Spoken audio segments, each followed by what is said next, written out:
de Paz.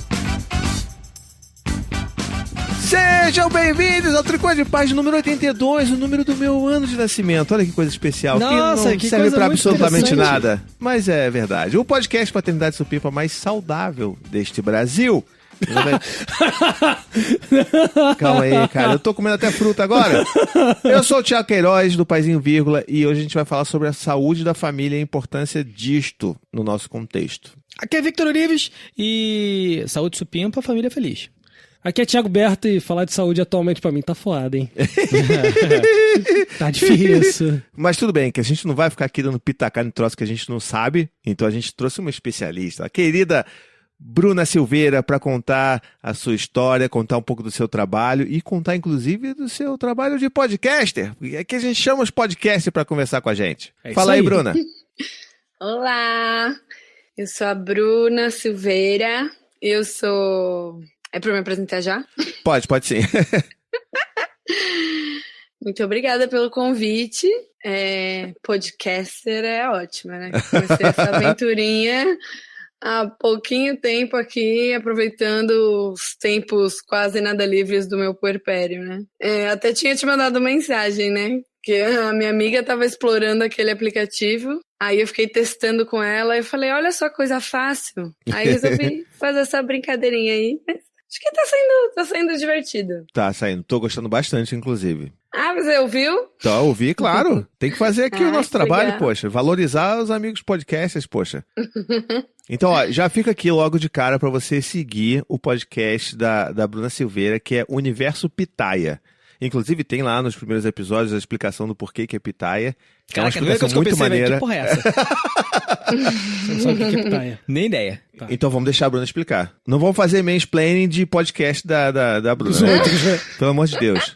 Fala aí, Bruna. O Universo Pitaia é um podcast sobre, eu falo que é sobre saúde feminino.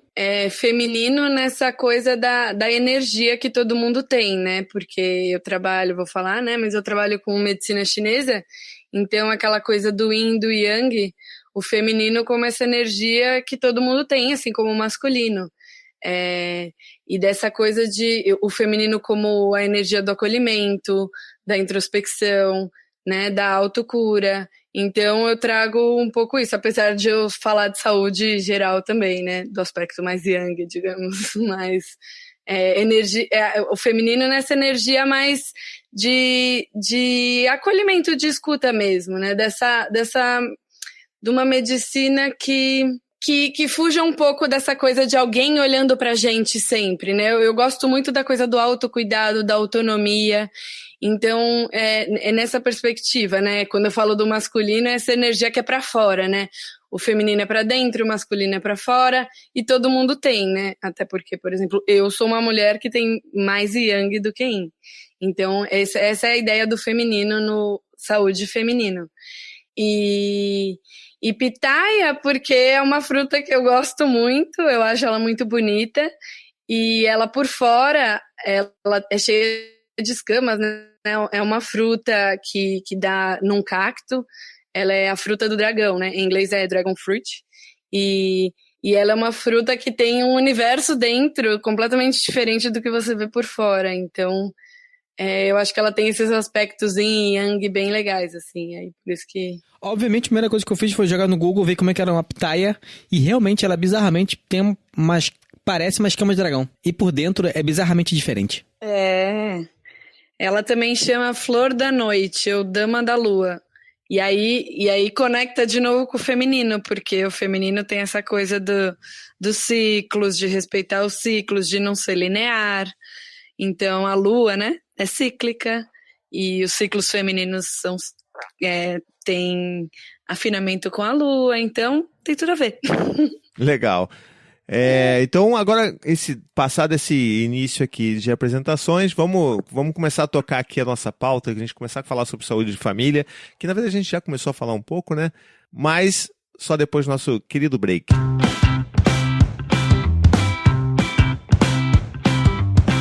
Esse episódio é oferecido pelos nossos queridos apoiadores supimpas e nós precisamos muito da sua ajuda para mantermos esse trabalho funcionando.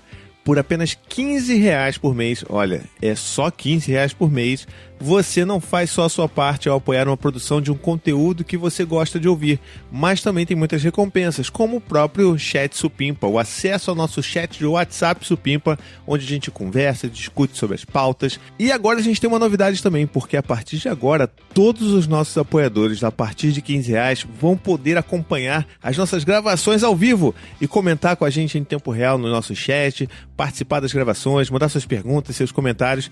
Tem sido uma experiência incrível e você está ouvindo nesse episódio já como é que isso funciona. Tá legal?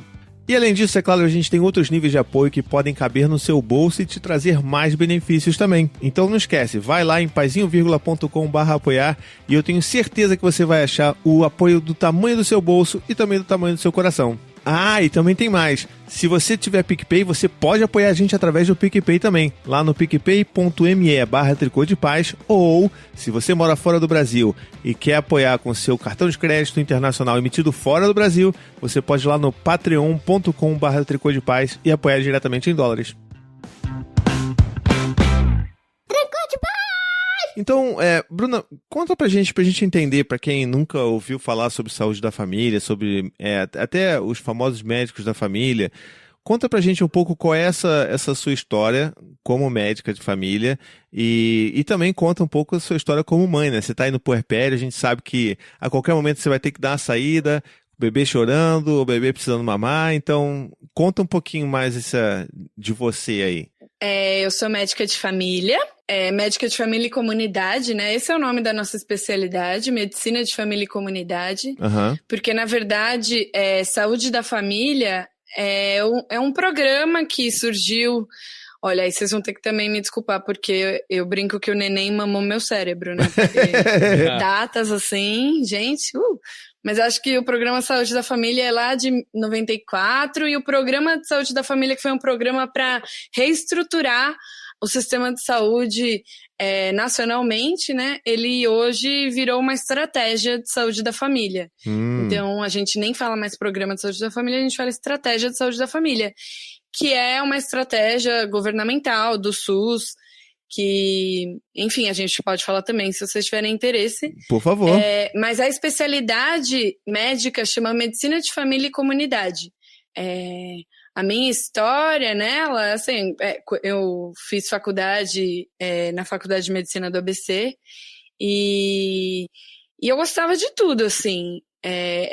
Na minha época, a formação em atenção primária, que é onde a medicina de família atua, era muito fraca ainda, né? E eu não tinha muito uma formação de medicina de família que tivesse me atraído. Então, eu tinha pensado em tudo, assim. Pensei em fazer pediatria, pensei em fazer ginecologia obstetrícia, pensei em fazer psiquiatria, pensei em fazer clínica médica. Eu só não pensei em ir para as áreas mais cirúrgicas mesmo. Ah, sim. E aí, no fim da faculdade, eu tava super confusa, assim. Todas as minhas amigas já estavam, nossa, já sei o que eu vou fazer. E aí eu fiz um estágio na residência de Medicina de Família e Comunidade da USP, que foi onde eu acabei fazendo residência. E assim, no primeiro dia eu me apaixonei, porque eu falei, nossa, é isso que eu quero fazer. Porque na minha faculdade eu não tinha tido contato com essa prática tão estruturada, né? Porque a gente até passava, né? O médico de família e comunidade no sistema público, ele atua nos postos de saúde. Um local de atuação é o posto de saúde. Mas, quando a gente olha para o cenário brasileiro, a maioria dos médicos que estão nos postos de saúde não tem formação em medicina de família. Então, ou são recém-formados, ou pessoas que, Caramba, sei lá, estão há muito tempo atuando e resolveram parar de dar plantão e estão lá no posto, mas não tem formação para isso. Então, acho que acaba não fazendo o trabalho que depois eu entendi o que é atenção primária. E aí eu me apaixonei, fui fazer a residência e sou muito feliz nessa especialidade. Também fiz estudo homeopatia desde a faculdade, estudava numa liga e depois fiz formação.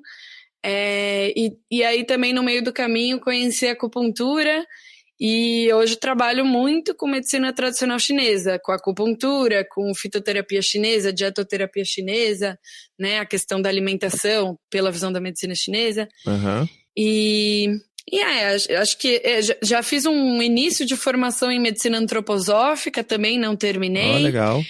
Maneiro, hein?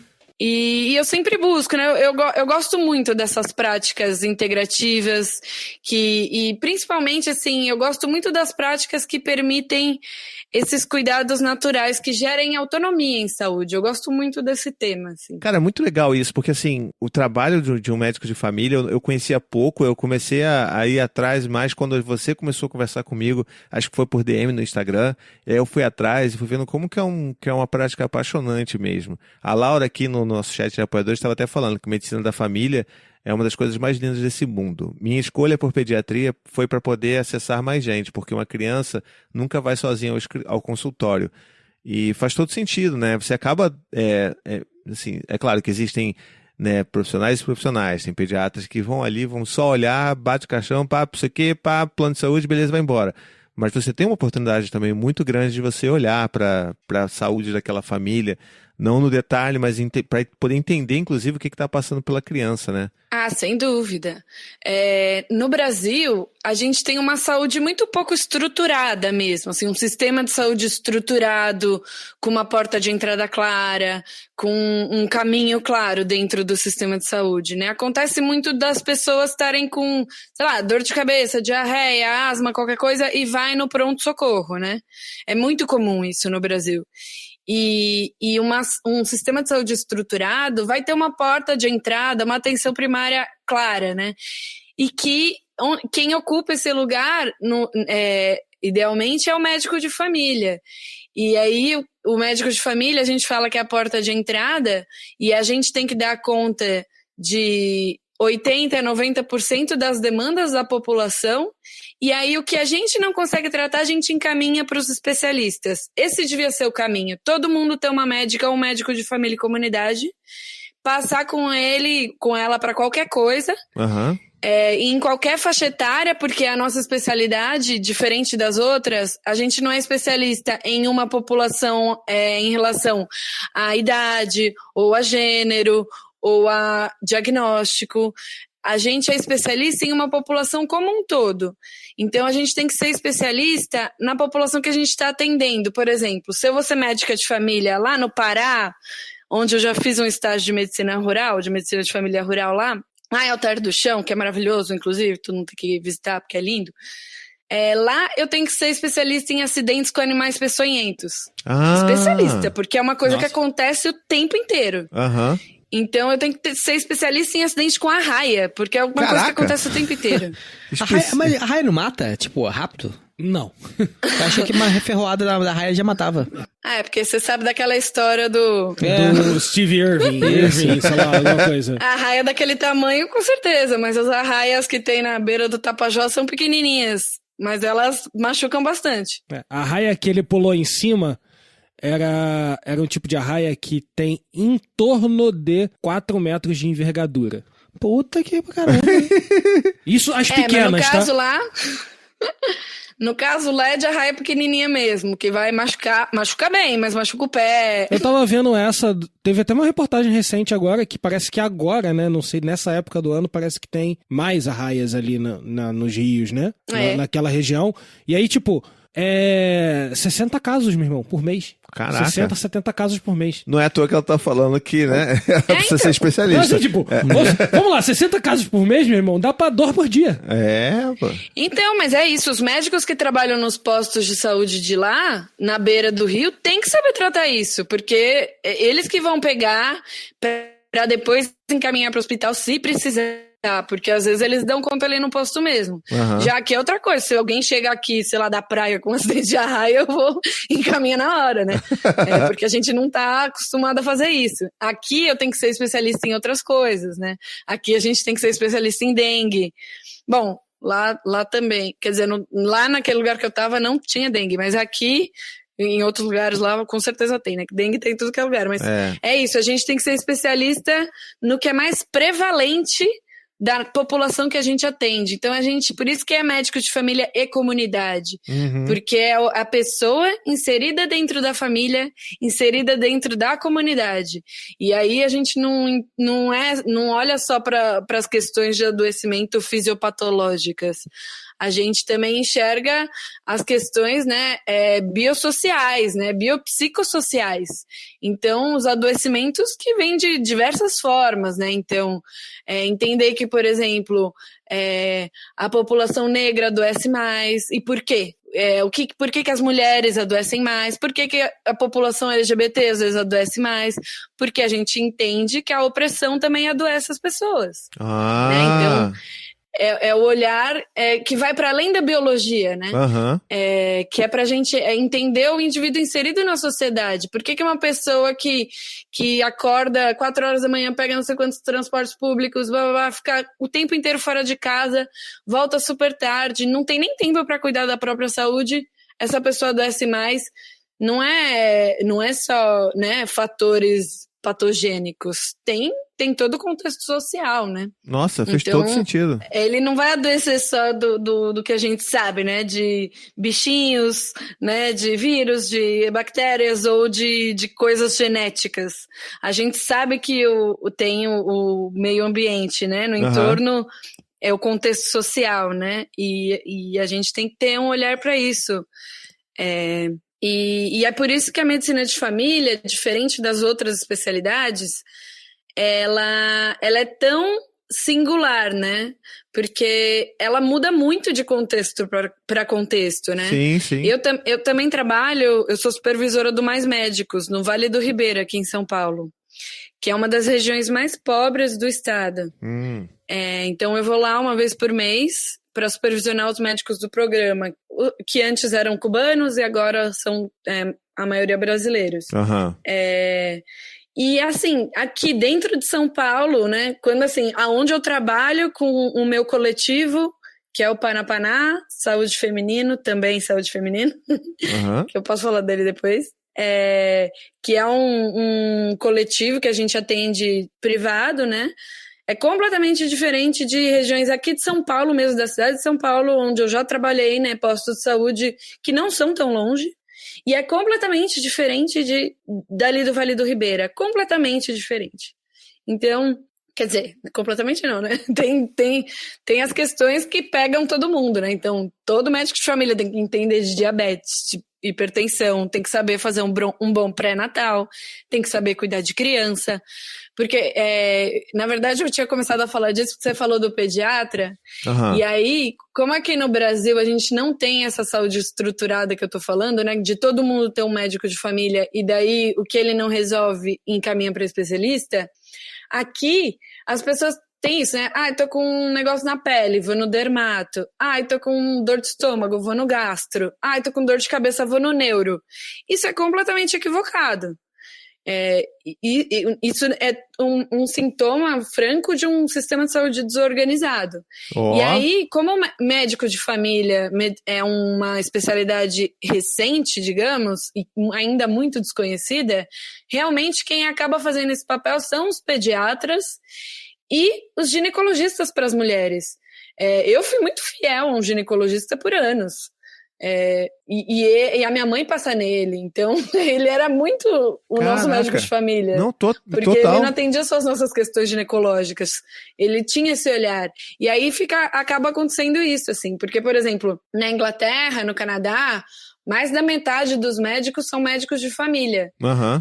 Na Inglaterra é o JP, né? General Practitioner. E no Canadá, acho que é médico de família mesmo que chama. Não sei. A Ana Carla Macedo, que tá ouvindo a gente aqui na live dos apoiadores, ela falou que ela mora nos Estados Unidos, ela falou, é assim aqui também nos Estados Unidos. Tem um médico da família e ele que recomenda o especialista. E a minha cabeça tá explodindo porque eu nunca pensei sobre essas coisas. Mas é muito a minha vida, sabe? Às vezes eu tenho um negócio, aconteceu uma mancha no meu tornozelo, eu não sei o que é isso. Aí eu vou falar assim, cara, eu vou aonde? Eu não sei onde eu vou. Porque isso não é uma emergência, não tem que ir para um pronto-socorro para ver isso.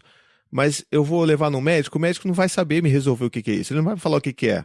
Então eu mesmo tenho que decidir qual é o especialista que eu tenho que ir. Não deveria ser assim. Mas aí, aí eu vou no dermatologista. O dermatologista não sabe o que é aquilo. Aí fala que talvez seja circulação. Aí eu vou no cardiologista. E aí eu fico perdido. E acho que a forma como você colocou isso fez todo sentido, porque essa desestruturação que existe na saúde brasileira é o que eu vejo na minha saúde, sabe? Tem horas que é bom ser pobre. É porque eu tô na clínica da família, da minha região, e eu sou atendido bem, sempre. Felizmente, já toquei de clínica. Onde que você mora? Eu moro no Rio de Janeiro, na Tijuca. Eu já fui atendido em 2 clínicas diferentes, na Tijuca e na Vila Isabel. O Rio de Janeiro tá com... Bom, agora eu não sei, mas em 2014 ou 2015? Acho que foi 2014, não, 2016. Em 2016 eu fui para um congresso mundial de medicina de família que teve aí no Rio, no Wonka. Que eu brincava que era o Willy Wonka. Aí, não tem como não pensar. Não tem, eu ficava o dia inteiro cantando Willy Wonka. E aí, a gente foi visitar as clínicas da família do Rio de Janeiro, que estava num processo de estruturação acho que já estava bem avançado. Eu não manjo muito assim, acho que foi no governo do Paz, sei lá, né? Sim, a prefeitura dele começou isso. Não, na verdade, a clínica da família começou, assim, teve uma melhora no governo Paz. Mas já existia? Já existia, porque ela é de muito tempo. Mas ela era melhor, e aí as UPAs deram uma melhorada nisso, né? As clínicas da família meio que foram direcionadas para as UPAs. Aí eles montaram algumas clínicas da família, como se fosse aquela estrutura de UPA, né? Containers e tal. Aí, em alguns lugares que eram de difícil acesso, tipo comunidades, elas foram criadas dessa forma, né? Mas aqueles antigos postos de saúde mega sucateados do Rio de Janeiro de antigamente foram melhorados para receber a clínica da família também. Entendi. Então, porque eu fui visitar uma clínica da família e foi super legal, assim. A proposta, né, não sei se funcionava direito desse jeito, mas, nossa, tava uma coisa, assim, incrível que eles estavam fazendo, né? Eu nem sei falar sobre governo Paz, assim, mas eu sei que aquele secretário da saúde, acho que é Daniel Sorans, ele fez um trabalho na atenção primária do Rio de Janeiro naquela época muito bom. Eu ouvi dizer que já estão desmontando de volta. O atendimento primário é ótimo. O problema é que tem muita gente que até não conhece o que eu vou falar agora, é que quando você precisa de algo mais problemático, um exame mais demorado ou mais específico, você cai numa coisa chamada CIGEG. Esse é o nome mesmo. CIGEG? CIGEG. Que é um programa, eu não sei como é que é bem direito, é uma fila. Deve ser o sistema de informações. Isso, para exames e tudo mais. Exatamente. E aí o que acontece? Você precisa de um raio-x, certo? Aí você vai entrar no CIGEG, que tem uma fila de pessoas precisando de raio-x. Aí você vai ser encaminhado pro hospital, né? Ou lugar, clínica, que seja, que tenha um raio-x funcionando. Só que você vai ser colocado lá depois que aquelas outras pessoas que já estão na sua frente forem atendidas. Aí tem muita gente no Rio de Janeiro precisando ser atendida. Aí, por exemplo, um dos lugares com a fila de espera mais absurda aqui no Rio de Janeiro é o Rio Imagem, que fica ali na Presidente Vargas. Porque é um centro que foi criado, né, de tratamento de imagem. Tem tudo tratando de exame de imagem dentro daquela porra. É grande a beça lá, né? É gigante. E aí todo mundo do Rio de Janeiro, sério, tem gente de outros municípios sendo jogada pra lá. Por quê? Porque tá no CIGEG, tá no bagulho. E aí joga pra lá. E aí, meu irmão, tipo, a minha mãe, ela precisa fazer de tempos em tempos ressonância, né? É a ressonância que tu entra no bagulho, né, na máquina. No tudo do tempo? Ressonância. Confirma aí. Não é isso? É tomografia? Eu não sei. Não sei, pode ser ressonância ou tomografia. Não importa, os dois tem. Os dois tem que entrar na porra da máquina. E a minha mãe, ela é claustrofóbica. Ela não consegue entrar no bagulho. Aí você tem que ser uma máquina específica, que ela é aberta. E tem no Rio Imagem. E aí, tipo, ela ficou 8 meses esperando o exame. Nó. Entendeu? Pra tratar um bagulho no braço. Óbvio que é a falta de estrutura, poderiam ter mais máquinas dessa e tudo mais. Mas quando você cai no CIGEG, num geral, é porque para de depender do município, né? Porque acaba que você vai para outros níveis. É muito importante entender isso, né? Porque a saúde no Brasil, o SUS, né, o Sistema Único de Saúde, que na verdade não é único, porque a gente tem um público e um privado bem demarcados, né? Né? Mas o privado, teoricamente, faz parte do SUS também, né? Como a saúde complementar. Mas é outro rolê, né? Mas o SUS, ele é descentralizado.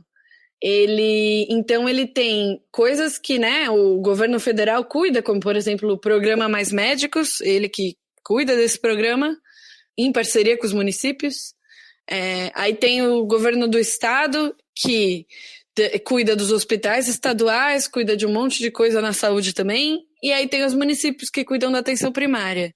E por isso que, por exemplo, a atenção primária do Rio é completamente diferente da atenção primária de São Paulo, que é completamente diferente das cidades que eu falei que eu vou aqui no estado de São Paulo. E que é completamente diferente uma da outra ali, que são um monte de microcidades, cada uma funcionando de um jeito. Uhum. Porque a atenção primária, né, os postos de saúde, são responsabilidade do município. Os hospitais, aí tem os municipais, tem os estaduais.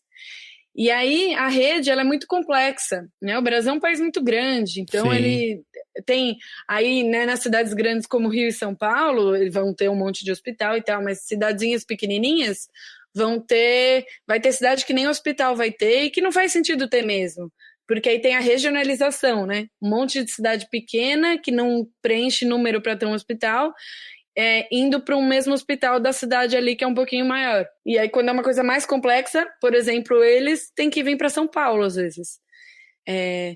Mas isso não. Mas é que aí a gente entra em um monte de coisa, né? Porque para estruturar o sistema de saúde, vixe, demora, né? Ainda mais agora que a gente está sofrendo um desmonte ferrenho, né? Então, congelou o gasto do SUS. Hoje mesmo eu vi uma notícia que vão parar de fabricar 19 medicamentos. Eu tava olhando a lista, dentre eles, insulina. Caraca! Nossa, como assim? Eu não tô entendendo, eu ainda preciso entender melhor se vão parar de fabricar em todos os laboratórios ou só em alguns, mas estava numa coisa de prejudicar 30 milhões de pessoas. Caraca! Então, assim, tudo que eu tava vendo de qualquer perspectiva de um SUS avançar, por exemplo, com a alegria que eu tive de visitar as clínicas da família aí no Rio de Janeiro, já soube que muitas já estão sendo sucateadas de volta, desmontadas, e a nível nacional, então... E recursos vão sendo tirados e é isso, né? Um monte de farmácia popular fechou. Então, a coisa é bem triste mesmo. Mas, enfim. Muito complicado. Mas voltando para a medicina de família...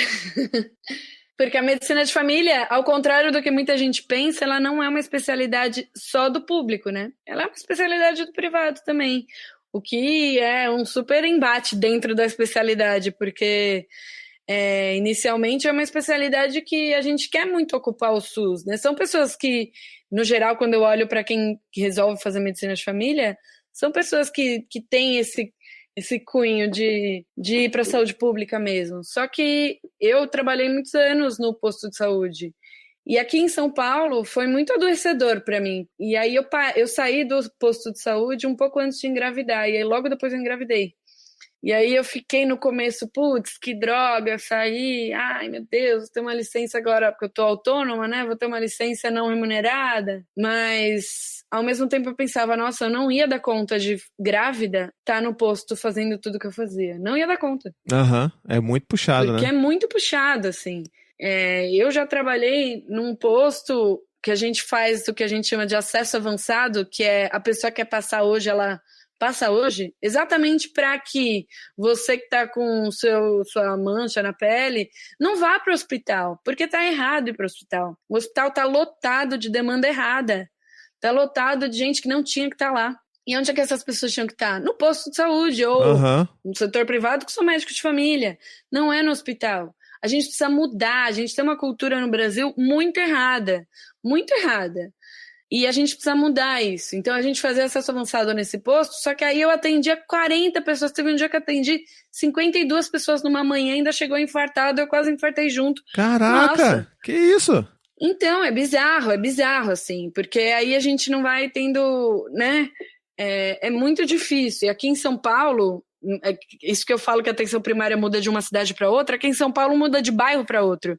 Porque aqui a gente tem as OS, que são as Organizações Sociais de Saúde, que é praticamente uma privatização da atenção primária em saúde aqui em São Paulo. Quer dizer, do sistema todo em saúde, porque as OS, elas estão nos hospitais, estão nos postos de saúde, e são empresas que cuidam, administram regiões.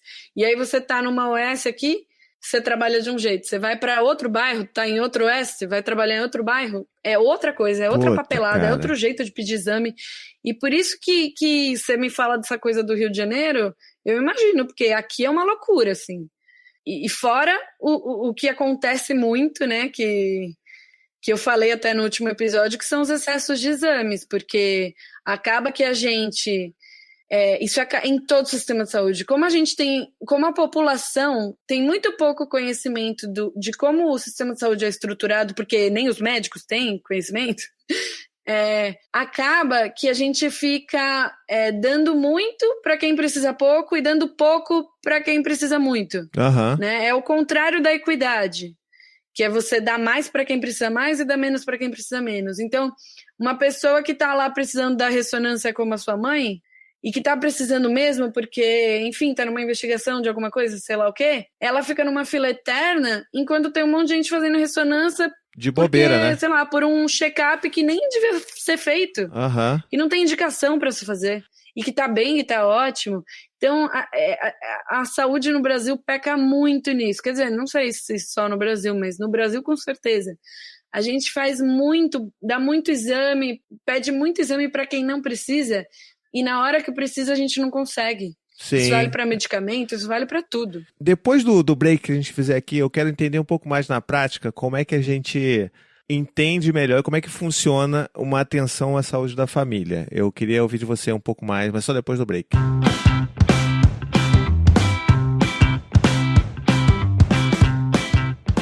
Você sabia que eu escrevi um livro? Pois é, o nome do meu livro é Abrace Seu Filho, e é um livro onde eu conto tudo sobre essa forma de criar filhos e como que isso tem funcionado para mim e também me transformado.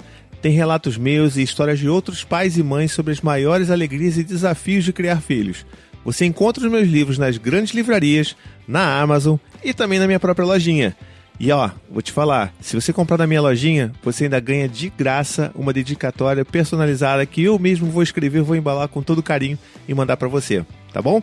Se você quiser, você pode ir lá em paizinho.com/livro e garantir a sua cópia. Podcast Trocou de Paz. Então, Bruno, eu queria entender um pouco na prática como é que funciona essa questão. Assim, a gente tem médicos de família, que inclusive a Laura estava falando aqui no chat dos apoiadores que estão vendo a gente ao vivo, você ter essa estrutura de médicos de família é inclusive uma forma de você otimizar recursos por causa disso que você falou. Vão ser menos exames que vão ser pedidos, porque aquele médico já conhece o histórico daquela pessoa e daquela família. Mas como é que isso funciona na prática? Por exemplo, você tem lá a pessoa, eu vou lá me consultar, aí depois tem que ir a família toda? Ou tipo, eu vou lá, a pessoa faz o cadastro, sabe que eu sou um membro daquela família. Aí depois, sei lá, vai a minha parceira e aí você começa a criar essa concha de retalhos de que você está tendo uma família ou não? Diferente de acordo com o local também, né? É? Aqui, pô, vou citar a minha experiência antes dela dizer como é que foi, como é que é no trabalho dela, porque pode ser diferente. Aqui no Rio, quando eu me cadastrei na clínica da família, eu fui lá e depois eles foram lá em casa, entendeu? Pra falar... Foram na sua casa? Foram na minha casa, falar com o Noah, falar com o Noah, né? Mas ver o Noah, falar com a Maíra, falar comigo. Na época, inclusive, eu morava com o Vitor, né?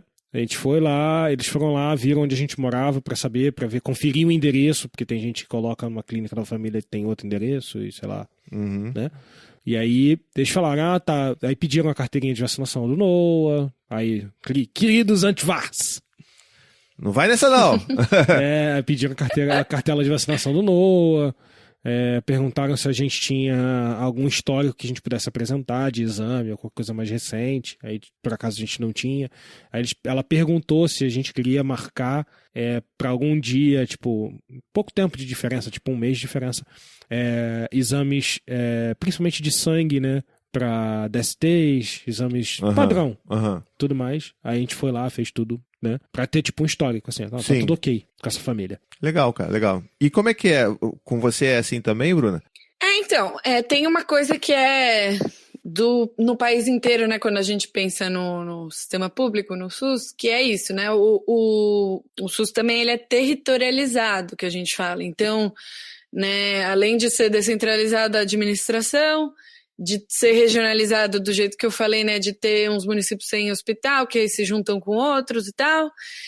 Tem a territorialização, que a gente divide cada cidade em bairro, cada bairro em micro pedacinhos, que aí vão ser os postos de saúde responsáveis por cada área, e dentro de cada posto de saúde é ainda subdividido entre as equipes, né?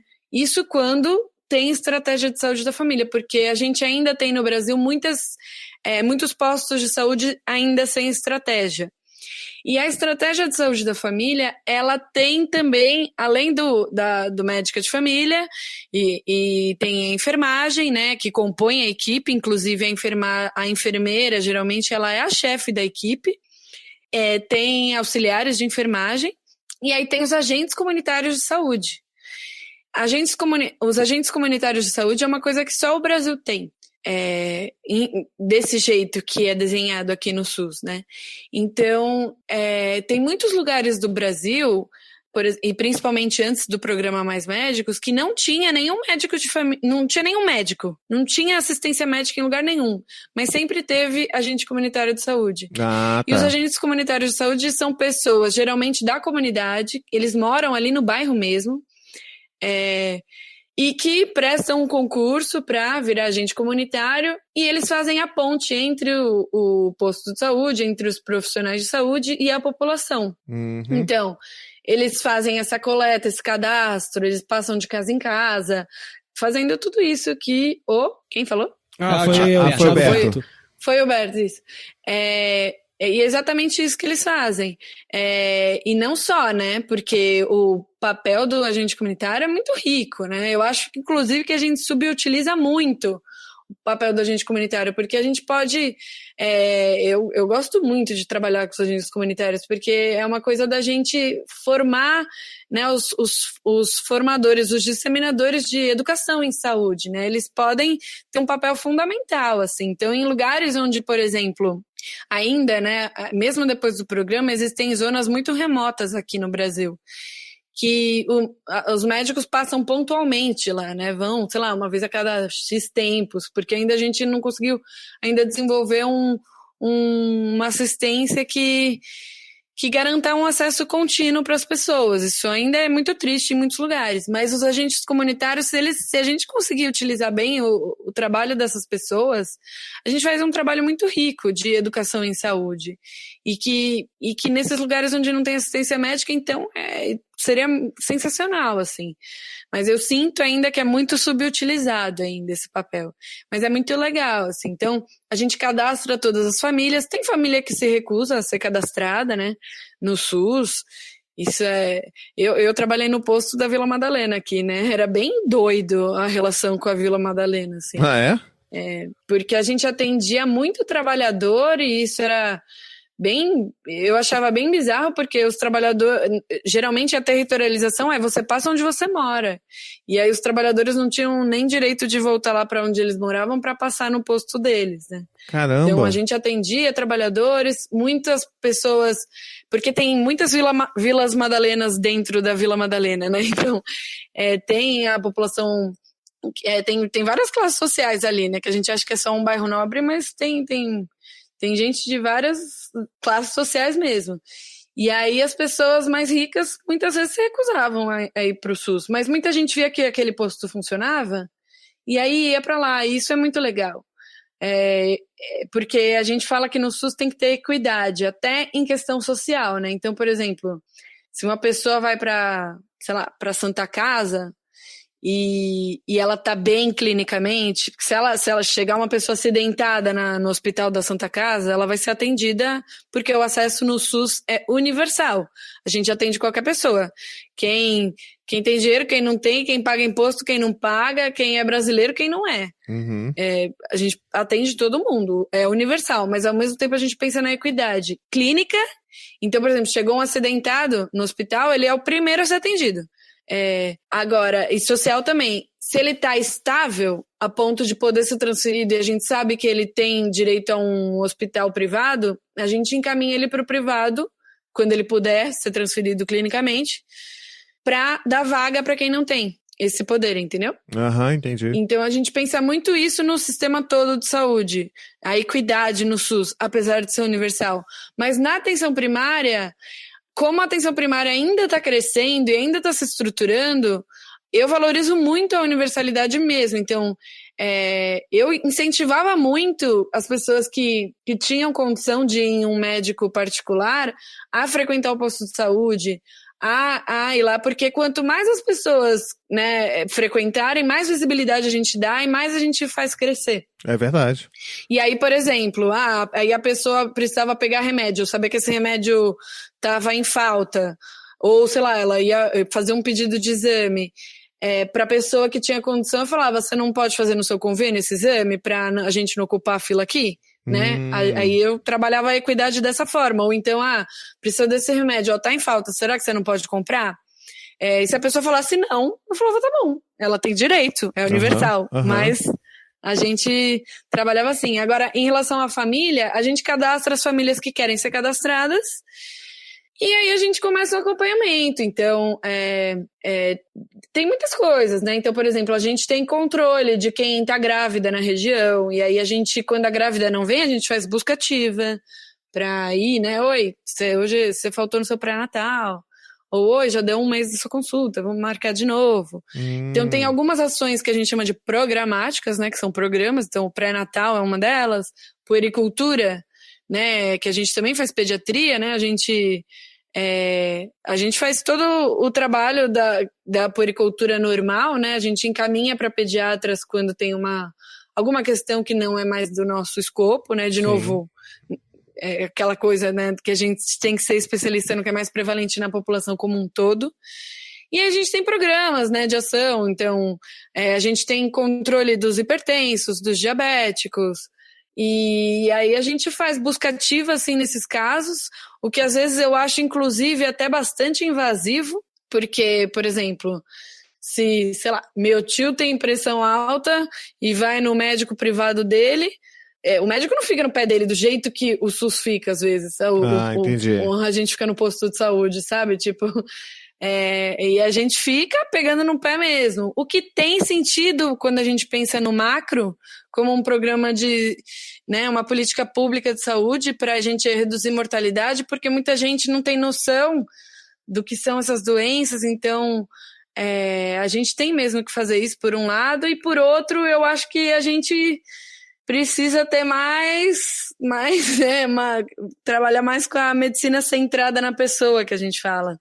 Saúde centrada na pessoa, que é entender as experiências da doença, entender, né, o que significa para cada um. Então, a gente fala que a medicina de família, a atenção primária, ela usa pouca tecnologia, né, tecnologia mesmo, digo, de ferramentas e tal, mas uma complexidade social, né, muito grande. Então... Sim, não, eu fico vendo que é extremamente multifatorial, né? É muito mais do que as outras especialidades, né? Que vão focar só em um assunto. Agora, Sim, total. Pois é, e eu queria tentar entender um pouco do seu histórico, da sua prática aí. Qual é a diferença, assim, porque, bom, se você atende a família, você vai, aos poucos, olhando muitos casos de pais, da saúde do pai, do homem, a saúde da mulher, e eu fico sempre curioso aqui, porque a gente sempre tem essa visão, né, que eu acho que ela é bem precisa sobre a saúde do homem, que ela é extremamente negligenciada, né, e a gente tem N fatores que justifiquem isso. Mas eu fico imaginando que você, na sua assistência, deve perceber isso, né? Que talvez o cara, ele vai ser o que menos provavelmente vá nas consultas, ou aquele que provavelmente vai acabar somatizando um monte de outras coisas porque ele não cuidou, ou como a gente vê muitos casos aqui, né, perto da gente, que o cara que não vai no médico, mesmo em especialistas, porque ele não quer ir, não vou ver, não vou investigar nada, ou só vai se a mulher, num gesto muito maternalista, marque as próprias consultas e exames do cara, para o cara só ter que ir lá e fazer aquela consulta, que é um verdadeiro absurdo. Mas como é que você vê isso aí na tua prática? É isso mesmo. Eu acho que depende um pouco da faixa etária, assim, eu percebo que quando as pessoas estão mais velhas, os homens passam a se cuidar um pouco mais, assim, né? No posto de saúde a gente vê bastante gente mais velha, mulher e homem, acho que aí não sei se dá uma igualada, eu precisaria olhar esses dados, mas na fase adulta, sem dúvida, assim, sem dúvida. Mulher procura muito mais, se cuida muito mais, né? Tem essa relação muito mais próxima com a saúde, isso em qualquer classe social, assim. Isso, assim, todas as minhas amigas vão no médico sempre, né? Eu até falo, peraí, você precisa mesmo ir no médico mesmo? Tem até um over, assim, das mulheres, né? E dos homens a falta, né? Absoluta, então... É uma batalha, né, pra conseguir que meu pai vá, ele fica, né, e eu que sou médica, né, meu pai fica, eu tô com dor disso aqui, eu tô com, não sei o que. Aí tem que mandar o quê? Vai no médico. Vamos olhar pra isso, vamos olhar pra sua rotina, vamos se cuidar, porque aí né, patriarcado, né? Pois é. Eu li esses dias...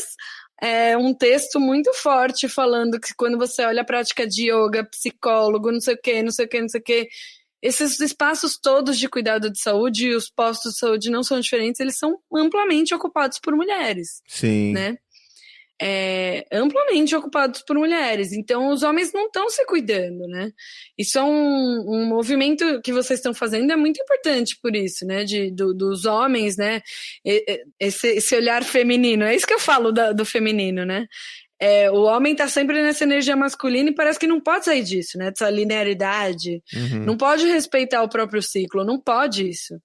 E aí, quando eu vejo esse podcast, né, ou o Alexandre Coimbra, que vocês sempre trazem, que amo, né, essa coisa do cuidado, né, do cuidado do homem, essas iniciativas que tem, né, de rodas de homens, de tudo isso é uma coisa nova e muito importante.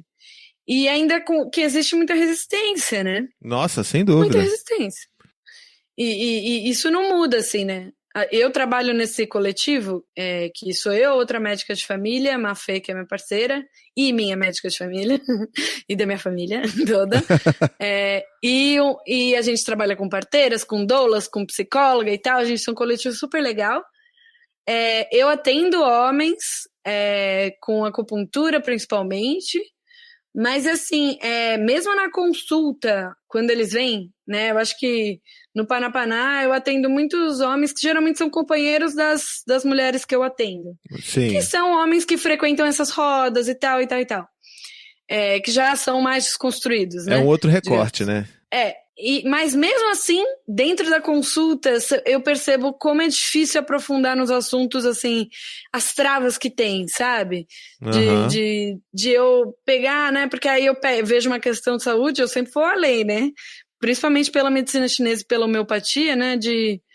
Do quanto a gente entende, e a medicina de família também, né? Do quanto a gente entende os fatores como emocionais e tal, como fatores adoecedores, mas como é difícil os homens conseguirem abrir isso, assim. Mulher já chega falando, né? Isso no geral, né? Sim, claro. Generalizando mesmo. Tem mulher mais fechada, tem homem mais aberto, blá, blá, blá. Mas... no geral, é bem isso mesmo. É muito difícil, assim. Até, por exemplo, nas questões de pré-natal. No posto ou no Panapaná, né? Que eu vejo. A gente tá lá fazendo pré-natal, aí vê a mulher em sofrimento, aí tem alguma coisa a ver com a relação. Pra caçar esse homem, pra falar disso, às vezes é uma coisa, assim. Porque no posto de saúde é isso, né? Quando a gente, por exemplo, às vezes atende uma criança que tá com dificuldade na escola... Aí, né, a gente sempre no posto de saúde tem uma relação tem um vínculo muito forte com as escolas do bairro, né? O posto, geralmente. Então, o posto encaminha a criança para a escola e a gente vê que a criança não tem nenhuma questão de saúde mesmo. E aí a gente tem que trabalhar com a família, tem que trabalhar com a escola. Então, geralmente quem tá lá é a mãe, né? Não é o pai. É verdade. E até, né, sempre a gente até brinca, quando chega um pai com o filho... já até dá uma espantada, assim. E muitas vezes o pai chega com o filho com coisa anotada, porque... Nossa, sim, não tá apropriado. Não tá apropriado das questões do filho. E isso é uma coisa que é muito, muito séria, né? A gente precisa olhar, né? E é uma sobrecarga pra mulher muito grande. Você tocou no ponto que eu acho que é importantíssimo pra gente falar da sobrecarga, porque... A gente já falou algumas vezes sobre saúde do homem aqui nesse podcast e é impossível não pensar que quando o cara ele assume esse papel, não precisa, eu sou forte, não sei o que, trata comigo, ninguém. E aí a gente vai para as coisas mais básicas, como até o próprio exame preventivo do câncer de próstata, né, que ainda existe esse problema, né, com os caras que não vou fazer nada disso, só exame de sangue, tem todas essas bizarrices.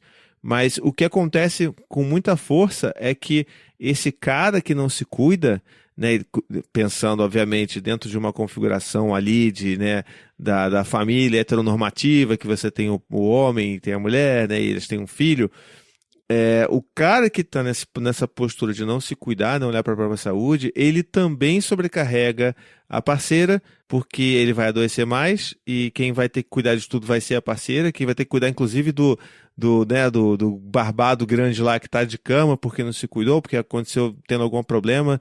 Enfim, isso também sobrecarrega a mulher, porque não vai ser só do filho que ela vai ter que cuidar, ela vai ter que cuidar de um filho grande ali que vai estar doente porque não se cuidou, porque não fez um exame, né, algum check-up anual, ou às vezes até coisas mais graves que ele poderia ter detectado, não sei, e fica, né, e acaba, sei lá, às vezes até morrendo porque não fez uma verificação, não acompanhou, não se cuidou, não criou consciência sobre si mesmo. E eu acho que isso é uma coisa que acompanha o homem desde sempre, porque a gente desde criança, né, é ensinado a não criar consciência sobre os nossos corpos, a não criar consciência sobre os nossos sentimentos, e a gente vai crescendo, virando essa caixa preta aí que não sabe o que tem dentro da gente, e também que não tem nenhum interesse em olhar o que tem dentro, porque na maioria das vezes a gente até tem medo, né? Nem que seja um medo inconsciente do que a gente vai encontrar ali e o que a gente vai ter que lidar quando a gente encontrar aquilo, né?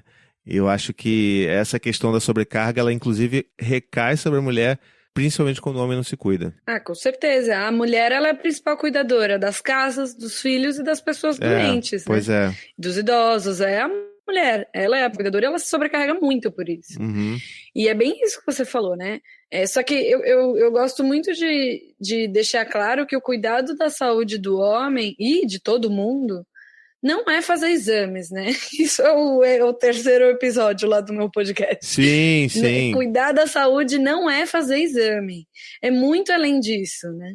É muito além. O exame é uma parte que, assim, a gente também deturpa absolutamente o que tem que ser feito de check-up no Brasil, assim. É uma coisa completamente deturpada.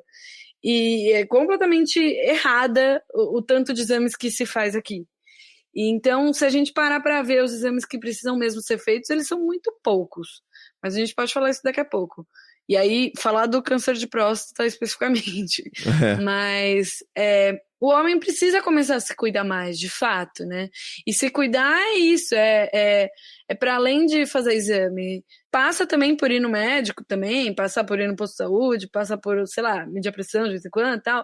Mas não é só isso, né? É olhar para suas dores, é olhar para o que se sente, é olhar para sua rotina.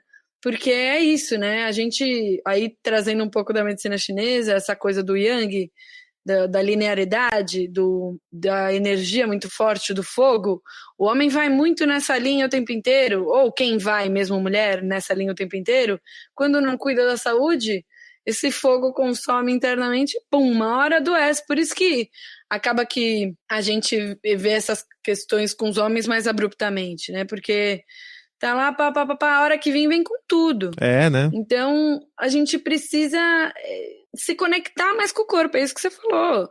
Precisa trazer essa conexão, que vai muito além de exame, assim, passa também, mas não só. Esses dias eu tava vendo Quem foi? Alguém famoso que morreu de um infarto fulminante. Quem foi? Quem foi? Gente, meu cérebro. Eu não faço a menor ideia. Jornalista, acho. O Paulo Henrique Amorim, Não, morreu num infarto fulminante, não foi? Agora, faz pouco tempo? Acho que foi. A minha notícia era essa. Lá da Record? Aí uma prima minha, porque os homens não se cuidam, porque se ele tivesse feito o exame, não sei o quê. Eu não sei se ele tivesse feito o exame, se isso não ia acontecer, porque o exame é uma foto daquele momento. O exame não é cuidar da saúde. Como isso está no imaginário da gente? Precisa sair, a gente precisa cuidar da nossa saúde de outro jeito. É cuidar da alimentação, é fazer atividade física, e é olhar para o que a gente sente, para as nossas emoções, para as nossas dores, para tudo. É não negligenciar isso, a não negligenciar a saúde nesse sentido. E nisso o homem né? Se a gente conseguir fazer o homem ir pro posto de saúde ou passar no médico para fazer exame, tá? Já é um começo. Porque aí o papel dos profissionais de saúde é ir captando e aprofundando isso. Né? Pois é. Sim, não. Olha, você levantou um ponto também da questão dos exames, eu acho que a gente tem muito o que falar, mas vamos falar depois do nosso breakzinho rapidinho aqui.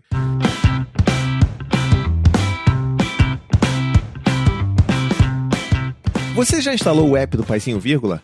Tem para iOS, tem para Android e lá você encontra num só lugar todos os conteúdos que nós produzimos. Todos os textos, os vídeos, os podcasts estão lá, todos os podcasts da casa estão lá. E tudo no mesmo aplicativo para você ouvir e consumir da melhor forma possível. E tem mais uma coisa, hein? Lá você encontra conteúdos exclusivos que só saem no app, como as minhas pílulas em áudio sobre filhos. Instale agora, é de graça e você consegue encontrar para Android e para iOS e eu tenho certeza que você vai adorar. Bruna, vamos lá. Você começou a puxar ali, que inclusive foi um dos temas de um episódio recente seu, que é essa questão dessa cultura de fazer muitos exames. E você, acho que foi a primeira pessoa na minha vida que eu ouvi falando que muitos exames não é necessariamente melhor, que essa cultura do excesso de cuidado na saúde também pode ser ruim, né? Como tudo que a gente, né, tem aqueles ditados populares que tudo em excesso é ruim.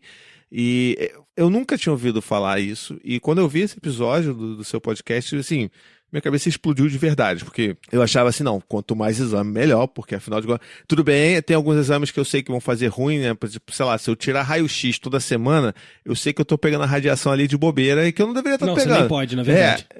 Tudo bem. Mas acredite que tem gente que gostaria de fazer, toda semana.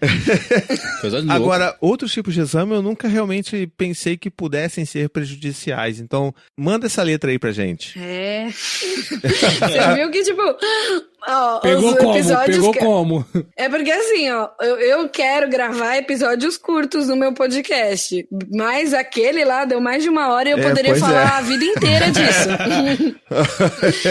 É isso, gente. Existe como eu falei lá, né?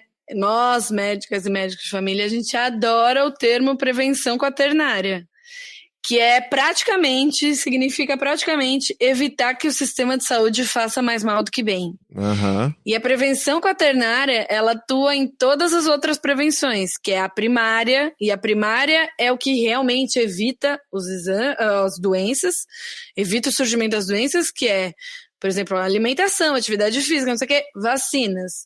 Né? Então, a prevenção quaternária, a gente tem que olhar e ter um debate sério sobre vacinas, por exemplo.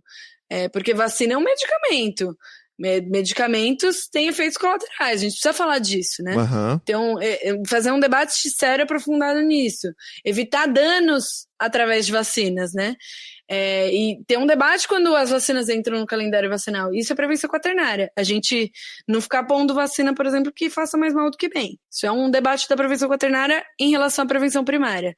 Em relação à prevenção secundária é quando a pessoa... ela não sente nada, ela tá linda, maravilhosa, mas deixa eu ver se eu tô mesmo.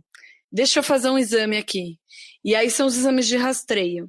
Existem exames de rastreio que precisam ser feitos. Aí eu falo lá que tem o caderno de atenção básica do Ministério da Saúde, que é o caderno, acho que 29, se eu não me engano, que é o caderno de rastreamento.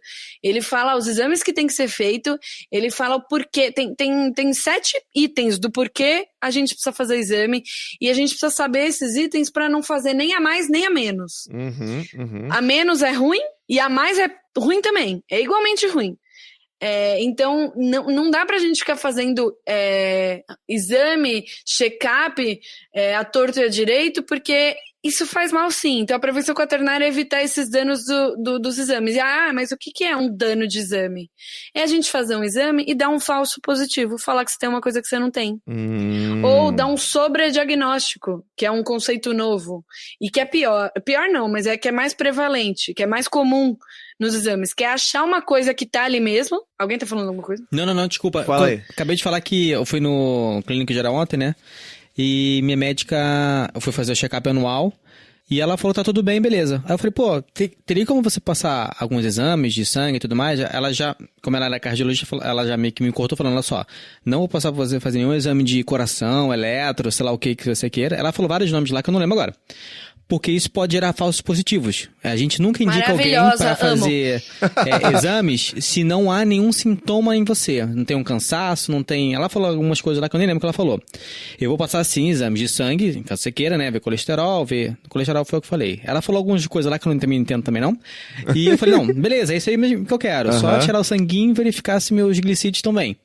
E aí, beleza, só ficou nisso. Ela não passou nenhum outro exame, a não ser esse de sangue, para ver como é que tá... A própria Laura aqui, nossa apoiadora Supimp tá aqui na live, ela falou, olha, vocês pegaram tipo na treta, né? Ela é pediatra, então ela sabe muito bem que essa é uma das grandes tretas. Não, e pediatria, gente, criança não tem que fazer exame, não tem que fazer exame se tá bem. E é claro, aí eu tô falando da prevenção secundária, eu tô falando da pessoa que tá bem, e eu repeti isso 800 vezes no meu episódio, porque eu sabia que ia dar confusão. Eu tô falando de exame de quem tá bem, é diferente de uma pessoa, uma criança, qualquer pessoa que tem alguma coisa. E aí sim, é exatamente o que a sua médica falou. Pois é. Aí tem investigação clínica, é exame para investigar. Pode ser o mesmo exame, mas é outra coisa, é outra relação com esse exame. E mesmo assim pode ter excesso. E mesmo assim, aí que a gente chama de prevenção terciária, quando a pessoa já sente alguma coisa, já tem alguma coisa, ou a gente já diagnosticou alguma coisa, a gente faz exame para investigar e a gente trata. E mesmo aí pode ter excesso. Excesso de medicamento, excesso de exame também. Excesso de medicamento, eu pego um monte de pessoa no posto de saúde com 5 páginas de medicamento. Caraca! Aí eu vou cortando. Não, pera. Às vezes, né, eu brincava que e aí, tipo, na Vila Madalena, onde as pessoas iam com as pessoas, né, da classe social mais alta, vinham com uma coisa assim, eu mando em você. E eu ficava, ai, Deus. Lá. E aí ela achava que eu não queria dar o medicamento ou o exame, porque... eu queria cortar, economizar pro SUS. Eu falava, escuta, eu tô fazendo isso pro seu bem, eu juro, tô fazendo isso pro seu bem. E ainda eu que tenho cara de nova, né, sou mulher, tenho cara de nova, né? Sou nova e tenho cara de mais nova ainda, as pessoas não me levam muito a sério, né? Não, eu brincava que eu iria colocar aqueles disfarces prontos de óculos, sobrancelha e bigode, né? Pra chegar no posto, para as pessoas me levarem mais sério. As pessoas só respeitam o médico quando ele é velho e homem, né? Pois é. Aí um dia teve um senhorzinho que veio com uma prescrição. Ele tinha um problema no rim muito sério. E ele veio com uma prescrição de medicamentos de um hospital aqui. E ele ficou horas para passar com um médico super velho. Aí ele ficou horas. Ele trouxe uma prescrição que ia fazer tão mal para ele. Eu falei, meu senhor, você não pode tomar isso. Ele ficou tão bravo, ele foi tão mal educado comigo. Eu falei, olha... Aí eu tive uma conversa séria com ele, eu falei, eu sei que o senhor acha que eu sou nova e que eu não sei o que eu tô falando, mas eu sei o que eu tô falando. Aí eu desenhei pra ele assim, falei, o senhor não pode tomar isso. Aí no fim ele, ai, desculpa, não sei o quê. E é muito isso, as pessoas respeitam muito mais médicos mais velhos, homens de bigode, então... Cara, é complicado. É uma síndrome de hipocondria... né? Da galera, que é impressionante. Tem até um episódio do Porta dos Fundos que fala sobre medicamento, é super rápido, e é um dos melhores, que é tipo, o cara chega com sintoma e dá um remédio. Ah, mas não dá isso, aí dá outro em cima. Mas não dá isso, aí dá outro em cima. Mas não dá isso, não dá isso, não dá isso, não dá isso, não dá isso. E volta no final pro mesmo remédio. Eu acho que o cara começa com queda de cabelo, no fim ele tá tomando quimioterapia, mas não dá queda de cabelo, aí termina o episódio. Caraca, assim, porque é isso, assim, então tem muito excesso. E aí a gente fala de prevenção quaternária, de evitar dano, porque a gente causa muito dano. Eu li hoje, vou mandar pra vocês depois. Eu li hoje um texto de um cara, ai meu Deus, cérebro, o que eu faço, gente? Sério, deixa eu ver aqui. Ginkgo biloba. Ó, você tá prescrevendo bagulho pra médica, né? Nossa, gente, eu juro por Deus, esse neném, ele mamou real o meu cérebro. Mas é um texto que fala que seria medicina moderna uma ilusão. é um estudioso de alguma universidade de Cambridge, acho. Deixa eu olhar aqui. É isso mesmo, um cara de Cambridge que é estudioso da medicina, ele não é médico, mas ele tem um livro que chama Niilismo Médico. E ele fala disso, do quanto a medicina moderna tá causando dano, né? Tem um cara também, ele é um médico norueguês, se não me engano, ele chama Peter Gøtzsche. Ele foi um dos fundadores da Cochrane, que é uma das plataformas mais renomadas de pesquisa científica. Ele tem um livro que se chama Medicamentos Mortais e o Crime Organizado. Eita! É bizarro. Eita! E esse livro é muito bom.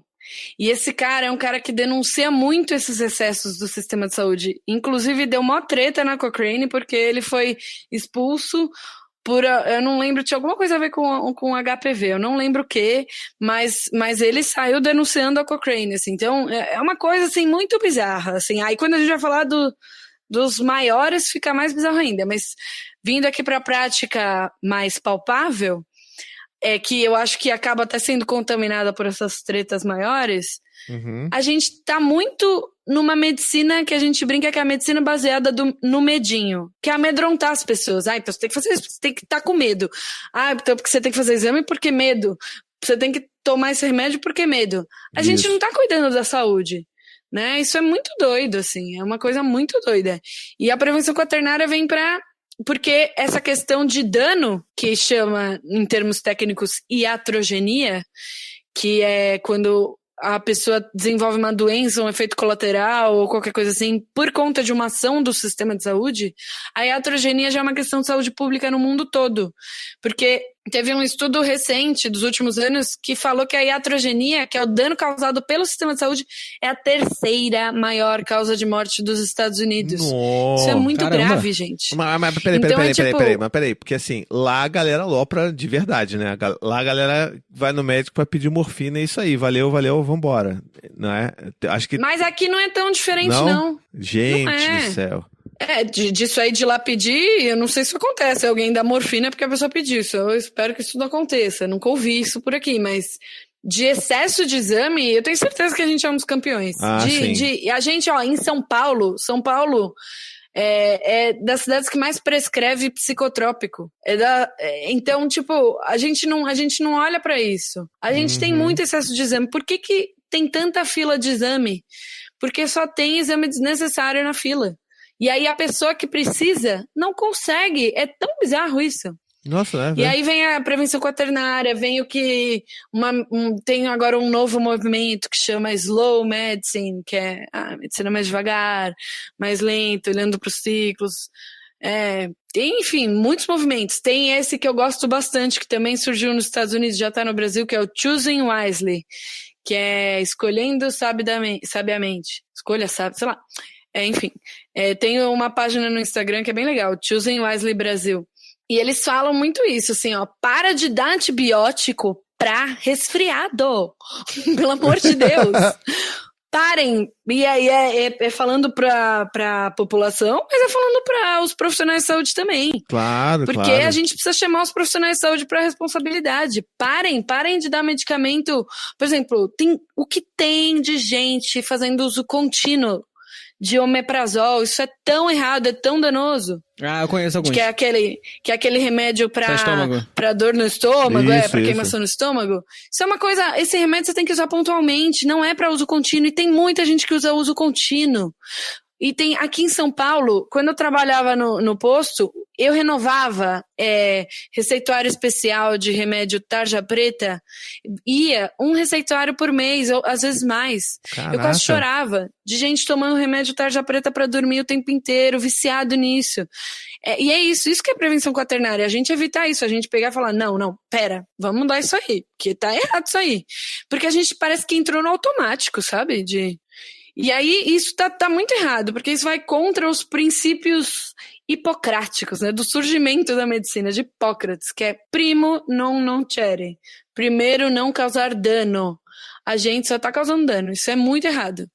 E a gente precisa parar imediatamente com isso. Nossa, sim, isso eu vejo aqui, assim, pra gente tentar até apontar aqui a finalização, que a gente tá conversando a beça e já estamos estourando nosso tempo.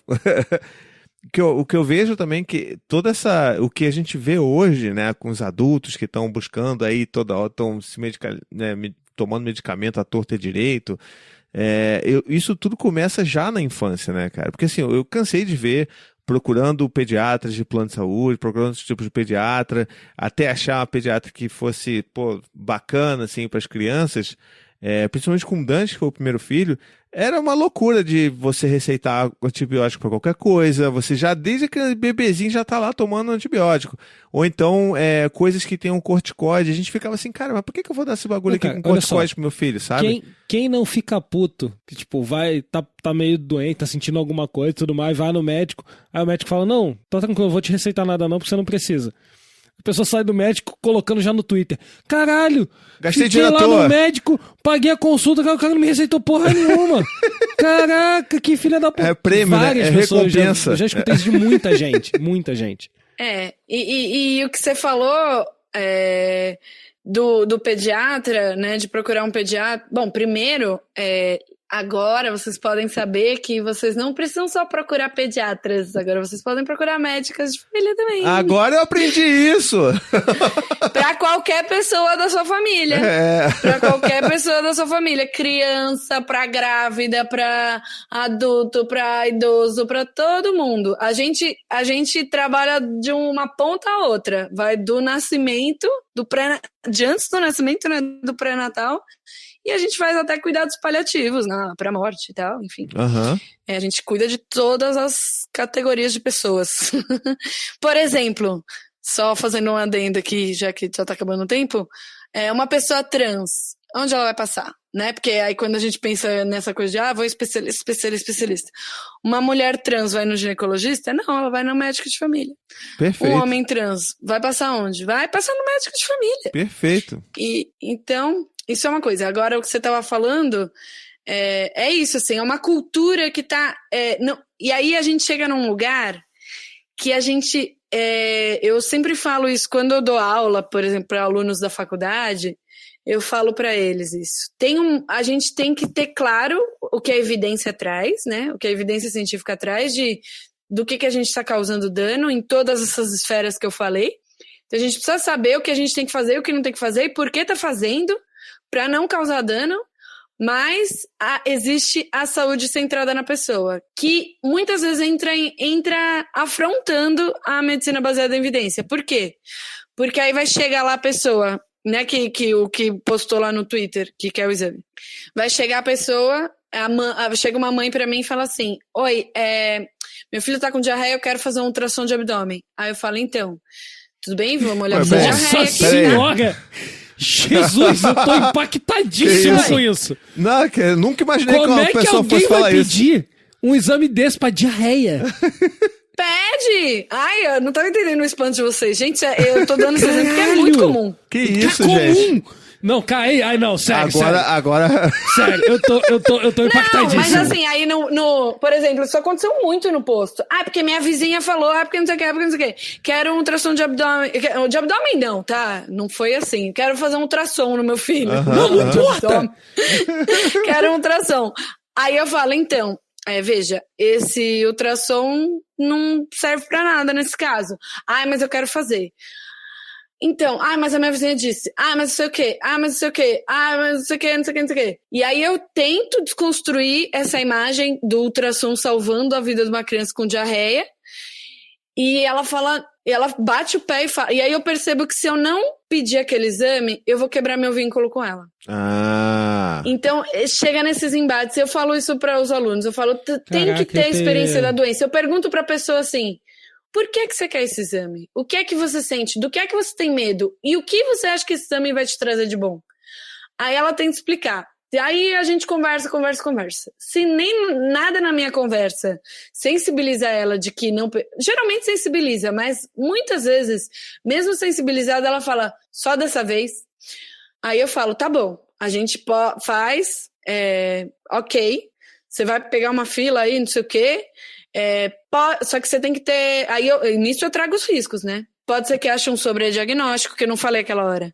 O que é um sobrediagnóstico? É achar uma condição que existe, não é o falso positivo, é achar uma condição que existe, tá ali, mas que não causa dano, que não vai fazer mal e que muito menos vai causar a morte. Então, por exemplo, é muito comum em ultrassons, qualquer ultrassom de várias partes do corpo, a gente achar cistos. E aí, esse cisto tava ali, não sei o quê, se ele é um cisto simples, a depender da coisa, tipo, não tem nada pra fazer. Alguns, só inclusive, que gera um somem, estresse. né? Alguns, inclusive, somem, né, com o decorrer dos anos. Sim, só que aí gera um estresse na pessoa, sim, inimaginável, né? E aí, tipo, eu falo, ó, pode ser que a gente encontre coisas que não era pra encontrar e aí vai ter que lidar com isso.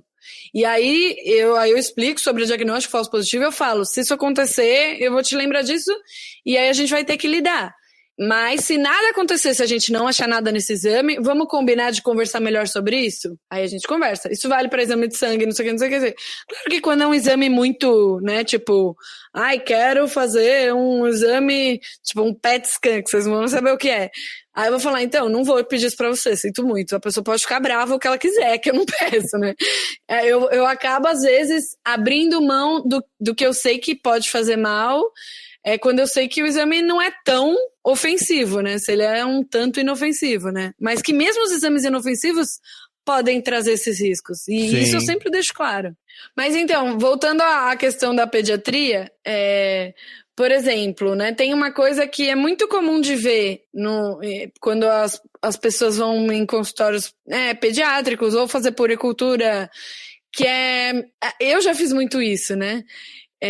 No posto, enfim, no Paraná e tal, que é tipo virar pra pessoa e falar assim, qualquer coisa você me procura. E aí, nessa cultura de total desconexão e de falta de autocuidado, qualquer coisa a pessoa procura. Sim. E aí os profissionais ficam irritados. Aí, depois que eu me dei conta disso, né, eu também falo isso pros alunos, qualquer coisa, não fala qualquer coisa você me procura, porque se ela vier com qualquer coisa, você não vai ter direito de ficar irritado. Sim, né? verdade. Então, a gente precisa reformular toda essa cultura de dependência de exame, de dependência de médico, de dependência de tudo, porque a gente está se desconectando de saberes tradicionais, de autocuidado, né? Então, por exemplo, já aconteceu, eu desativei aquele tiquezinho azul do WhatsApp quando aconteceu de uma mãe brigar comigo porque eu não tinha respondido de prontidão. Eu tinha olhado a mensagem, porque, né, eu falo muito com as pessoas por WhatsApp, e aí que o WhatsApp ajuda e atrapalha nesse sentido, né? Então eu sempre tô atenta ao meu WhatsApp, porque se tiver uma emergência eu paro o que eu tô fazendo e vou socorrer, né? Tento acolher. Mas quando eu vejo que não é uma emergência que pode esperar um pouco, eu olho e respondo mais tarde, né? E monto uma lista ali, ok, tem que responder essas pessoas.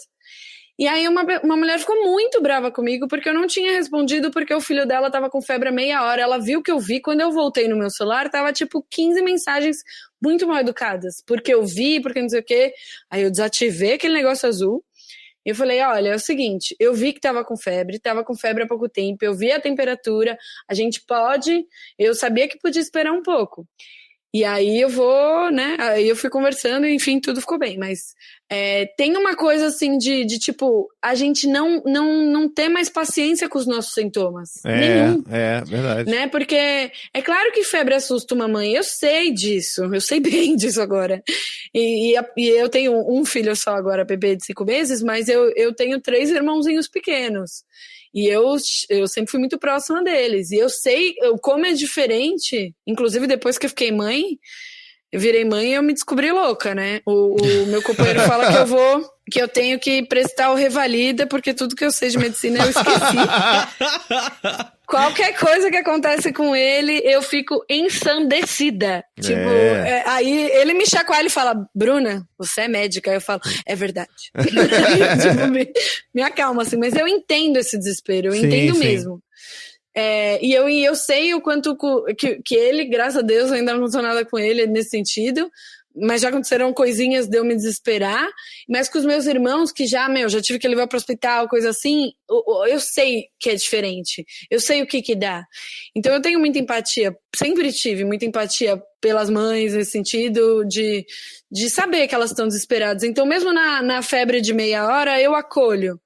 Né? Eu sempre tento acolher o mais rápido possível, mas eu fico muito espantada o quanto a gente está se desconectando do nosso corpo, dos nossos autocuidados, da confiança da nossa saúde, sabe?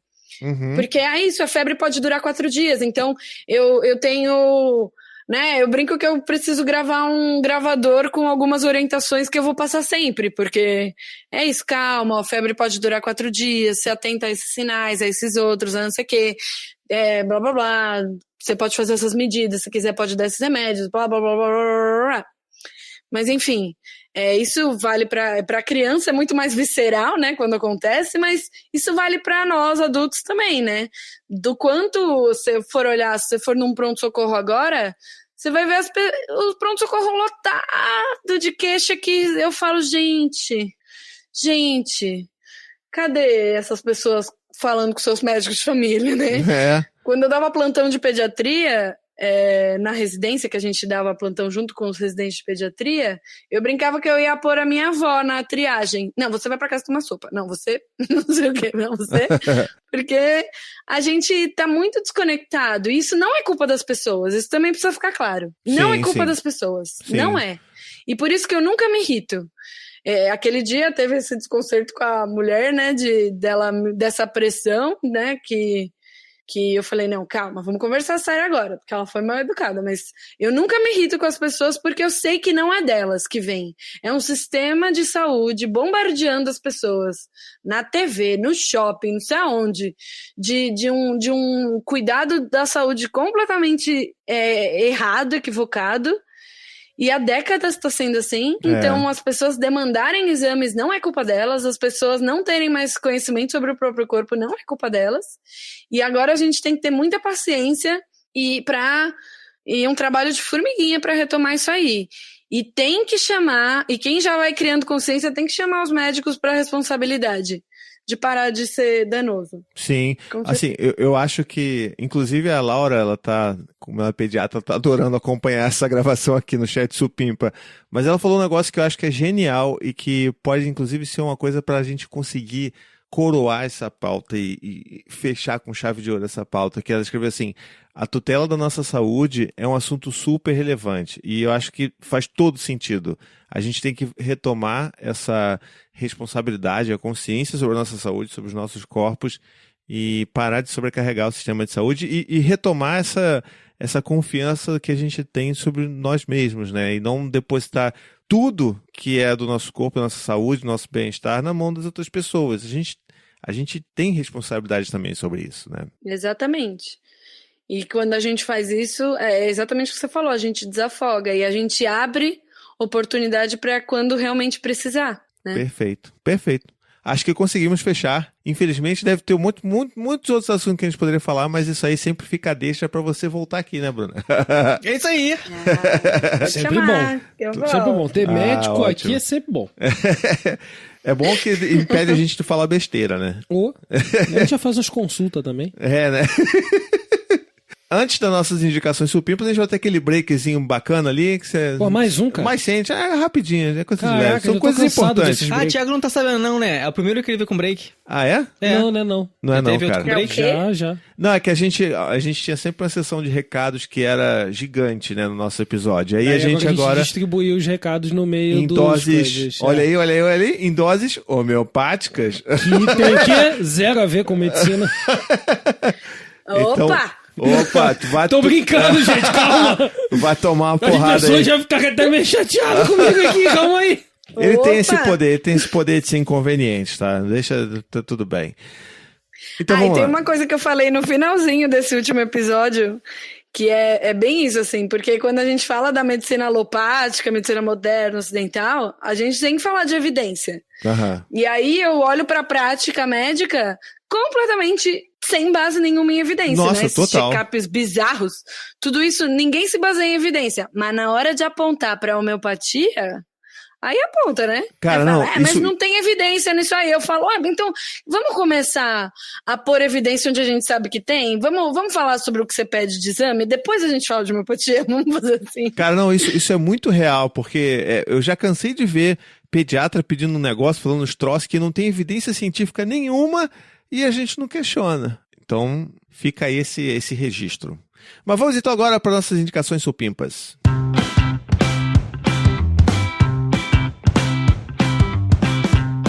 Se você quiser ajudar o nosso podcast a crescer ainda mais, eu tenho 2 dicas para você.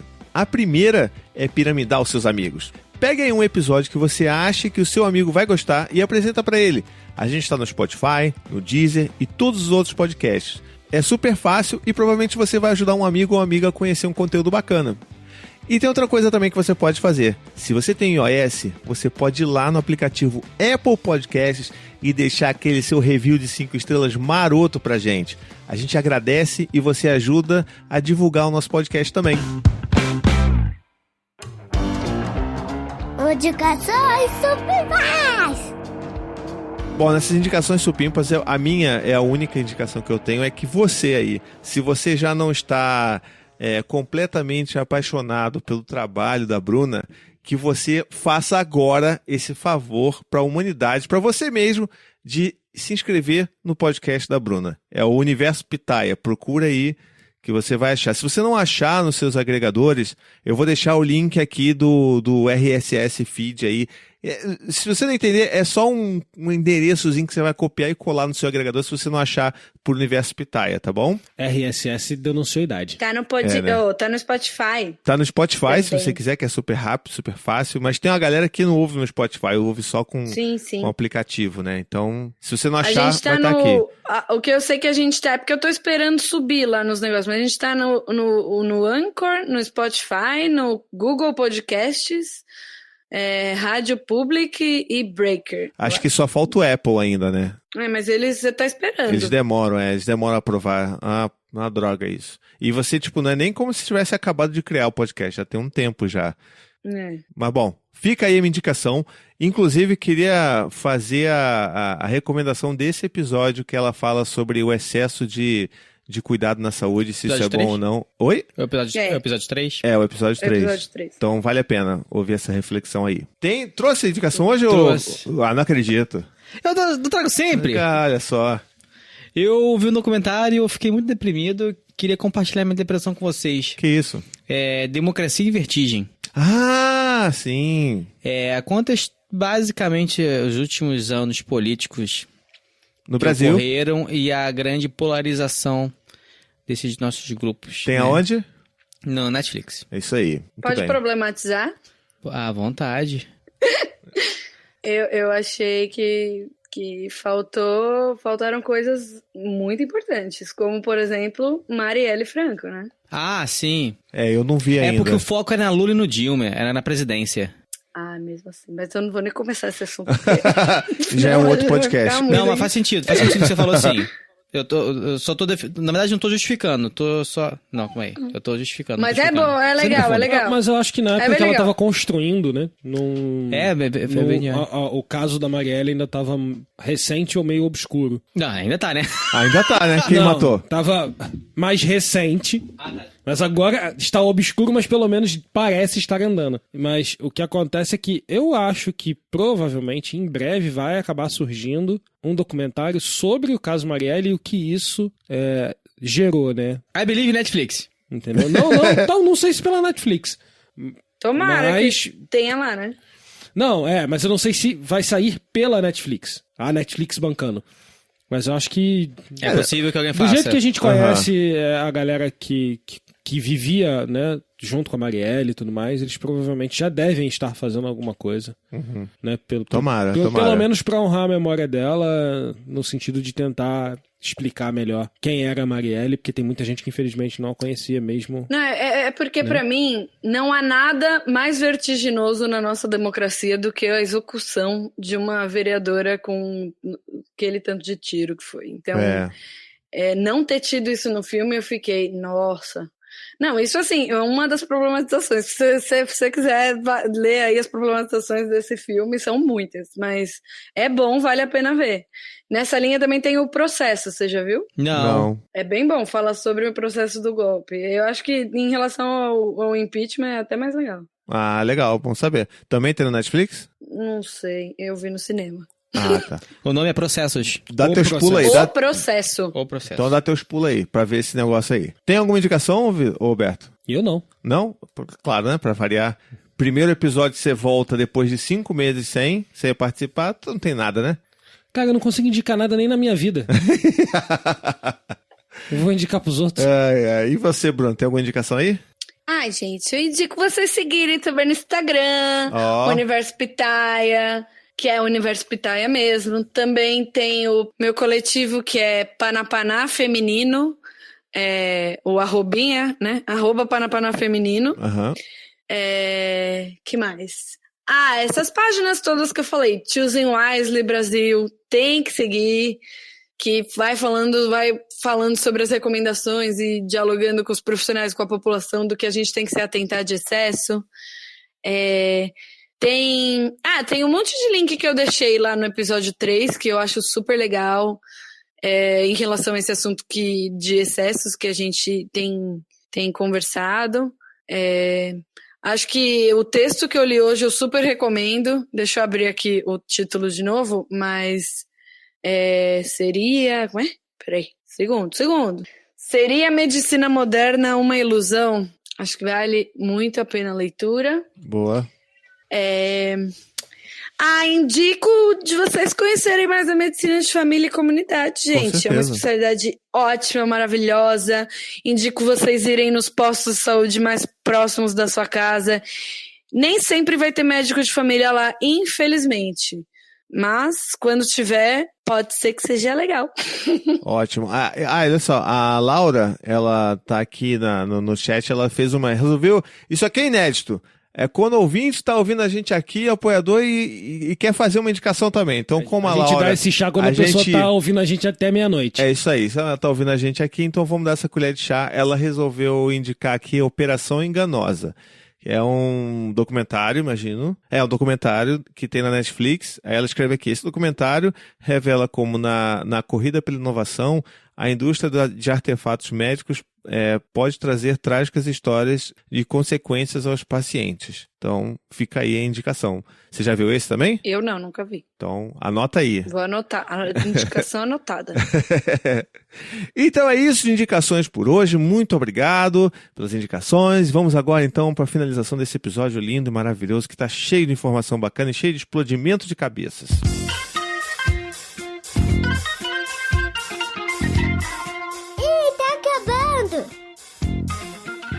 Muito bem, estamos aqui. Eu sei que você está lamentando aí, a gente está chegando ao fim de mais um episódio. Queria agradecer demais. Pois a gente nem falou da próstata. Vai ter que ficar pro próximo. Poxa vida, é verdade. A próstata ficou de fora.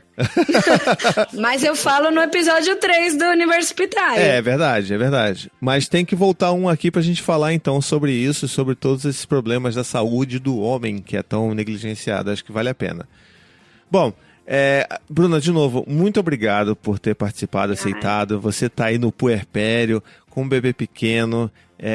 Poxa, obrigado mesmo pela gentileza aí, pela generosidade de participar aqui do episódio com a gente, tá? É muita sacanagem sua, Thiago, chamar as pessoas assim, mulher no puerpério, e você fica convidando as pessoas assim. Coitada, deve estar louca lá, coitada, cheia de coisa pra fazer, e a gente aqui enchendo o saco da menina, fazendo ela perder tempo aqui. Eu que agradeço vocês. É um privilégio estar aqui. Eu adoro o podcast de vocês. Sempre escuto. Inclusive, foi culpa minha de estar aqui, né? Porque foi ouvindo vocês que eu fui encher lá o saco do Queiroz. Outro assunto que a gente não vai entrar agora, mas... Outra treta que também vale a gente voltar para falar sobre isso. Mas... E pra mim é um privilégio estar aqui, eu aprendo muito com vocês sempre. Sempre que a gente tá cozinhando aqui, a gente tá escutando vocês. E sim, o puerpério é esse caos, mas é bom às vezes dar essa respirada, né? Lembrar que eu ainda sou médica. Né? Que eu talvez não precise prestar o Revalida, porque, ai meu Deus. Não precisa não. Ó, você mandou super bem aqui. Mandou super bem. Não teve nenhum sinal de falência cerebral aqui não, tá? Fica tranquila. Mas obrigada, gente. Foi muito legal. Valeu. Ó, se você quiser mandar o seu e-mail pra gente, mandar sua dúvida, a gente tem agora esse canal aqui direto com a Bruna. Tiver dúvida aí, manda pra gente, a gente encaminha pra Bruna, a gente lê na próxima leitura de e-mails também a resposta que ela mandar, a gente faz um esquema legal aqui, tá? Segue a gente, eu nem falei qual e-mail, né? Você pode mandar lá pro tricôdepaz@paizinho.com e você pode também seguir a gente nas redes sociais, lá tudo /Tricô de Paz, na rede de jovem, que é o Twitter, na rede de gente que gosta de foto e vídeo, é o Instagram, a rede que não existe mais, que é o Facebook, também estamos lá, então a gente se encontra a gente lá. E aí, Bruna, pra gente finalizar, dá mais uma vez seus arrobas aí, pessoal que não anotou, agora não tem desculpa, o pessoal tem que anotar e seguir você. Porque o microfone prendeu aqui. @Universo Pitaia e @Panapaná Feminino. O podcast é o Universo Pitaia. Perfeito. Então é isso, gente. Um beijo, até a próxima e tchau, tchau. Não, peraí. Você tava quieto aqui, eu seu tava aqui safado. fazendo um sinal aqui, eu tava começando a fazer, mas não vai fazer? Não, ele tem que fazer a hashtag. Qual é a hashtag, Berto? Como assim? Depois de tanto tempo comigo longe... Já esqueci. Já tava esquecendo. É. Vocês não fizeram, não, nas últimas episódios? Eram todas umas porcarias, mas ok. Foi tudo muito ruim. Tá. Qual é a hashtag, Berto? Brilhe. A hashtag de hoje vai ser podcast de família, porque é pra misturar podcast com clínica de família. Caraca, mandou muito bem. O cara que é bom mesmo. Tá? Valeu. E aí pode ter um segundo hashtag, que é para de pedir exame. Para de pedir exame. Boa. Esse cara é bom, ele voltou fresco da memória, da cabeça. É isso então, gente. Um beijo, até a próxima e tchau, tchau. Beijo, boa semana, Pipa. Um beijo. Beijo, tchau. Beijo, gente. Tchau, tchau. Valeu!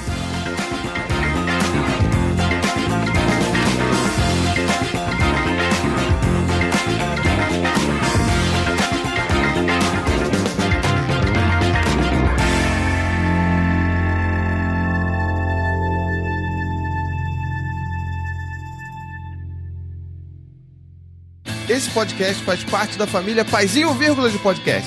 Para mais textos, vídeos e podcasts, visite lá o paizinho.com.